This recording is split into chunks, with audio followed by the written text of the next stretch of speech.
Bonjour à tous, aujourd'hui on me réclame la correction d'un exercice de probabilité. Il se trouve dans la série 2, c'est l'exercice 6. Avant de regarder la correction, j'aimerais être sûr que vous avez bien essayé de faire cet exercice. Donc arrêtez bien la vidéo.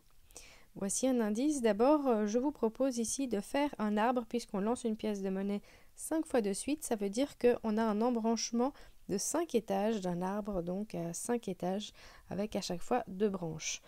Alors voilà, ça peut prendre beaucoup de place sur une feuille, mais c'est assez facile de s'organiser, surtout si on a une grande feuille ou une tablette. On peut zoomer. À chaque fois, on peut noter pile et face pour savoir s'y retrouver. Et maintenant, quand je veux savoir uniquement des faces, eh bien, je vois qu'il n'y a qu'une seule situation ici sur les 2 puissance 5, c'est-à-dire 32 possibilités de mon arbre. Donc ici, ma probabilité d'avoir face, face, face, face, face, c'est-à-dire 5 fois face, uniquement des faces, c'est donc une possibilité parmi les 32. Donc ici, j'utilise le bleu pour le premier cas et le jaune pour le deuxième. Ensuite, on a exactement 3 faces. Eh bien, où est-ce qu'on peut avoir nos 3 faces? Eh bien, on peut avoir d'abord 3 faces, puis après que des piles, ou alors 2 faces, puis après un pile et un face, ou pile, pile et ensuite le face, etc. Donc, il faut suivre l'arbre, suivre la branche et absolument avoir que 3 faces et donc à chaque fois 2 piles sur les 5 lancés.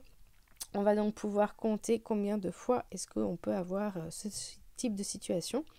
Eh bien moi j'ai pris la couleur rose pour changer, donc on prend des couleurs bien distinctes, histoire de bien s'y retrouver. Et puis c'est facile de compter ici en parcourant chacune des branches. Attention à bien les parcourir toutes pour ne pas en oublier. Donc on veut exactement 3 faces, ce qui signifie 3 faces et 2 piles. Donc soit vous comptez toutes les branches avec 2 piles en tête, ou alors toutes les branches avec 3 faces en tête, c'est égal. Et au final, vous devez arriver à un total de 10. 10 possibilités ont donc exactement 3 faces. Donc c'est toujours le nombre de cas favorables sur le nombre de cas possibles. Donc 3 faces et 2 piles, c'est donc 10 cas favorables sur les 32 cas possibles. Dernière situation ici, au moins 3 faces, ça veut dire quoi? Au moins 3 faces, ça veut dire qu'on peut avoir 3 faces, ou alors 4 faces, ou alors 5 faces. Alors on pourrait compter donc les roses, les bleus, et puis rajouter la possibilité d'avoir 4 faces qu'on n'a pas encore calculé. Et alors ici je vais pareil faire du coloriage sous mon arbre. Donc je prends une autre couleur, je prends du vert, et je viens mettre en surbrillance tous les cas qui pourraient avoir au moins 3 faces. Et donc je vais me retrouver avec 16 cas sur 32. Donc la moitié des cas ont au moins 3 faces.